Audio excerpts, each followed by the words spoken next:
దమ్ము శ్రీజ ఎలిమినేట్ అయి బయటకు వచ్చిందా ఆ బిగ్ బాస్ నుంచి? రే దమ్ము శ్రీజ ఎలిమినేట్ అయి బయటకు వచ్చిందంటరా.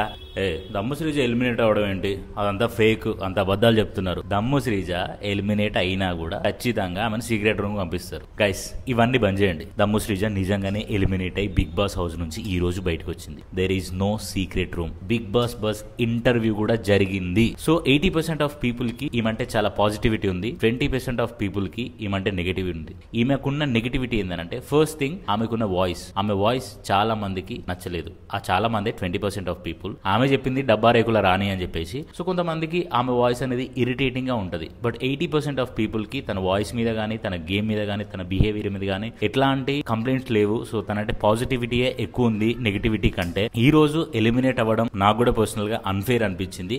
బట్ ఈ రోజు ఎలిమినేట్ అవ్వడానికి గల కారణాలు ఏంటి, ఒకవేళ ఉంటే రీ ఎంట్రీ ఉందా, వీటన్నిటి గురించి నేను ఒక పెద్ద వీడియో చేసి నా యూట్యూబ్ ఛానల్లో పెట్టిన. సో ఆ లింక్ ఓపెన్ చేసి ఫుల్ వీడియో చూసి మీ ఒపీనియన్స్ ని ఖచ్చితంగా కింద కామెంట్ చేసే ప్రయత్నం చేయండి. అండ్ శ్రీజ ఎలిమినేషన్ గురించి మీ ఒపీనియన్ ఏంది? ఫేర్ అనుకుంటున్నారా, అన్ఫేర్ అనుకుంటున్నారా? అది ఖచ్చితంగా కింద కామెంట్ చేసి ఈ వీడియోని బిగ్ బాస్ లవర్స్ కి షేర్ చేసి బయోలో ఉన్న లింక్ ఓపెన్ చేసి నా యూట్యూబ్ ఛానల్ ని సబ్స్క్రైబ్ చేసుకొని శ్రీజ ఎలిమినేషన్ కి సంబంధించిన ప్రూఫ్స్ ఏంటి, రీజన్స్ ఏంటి అన్ని అక్కడ చూసి తెలుసుకోండి. Thank you so much.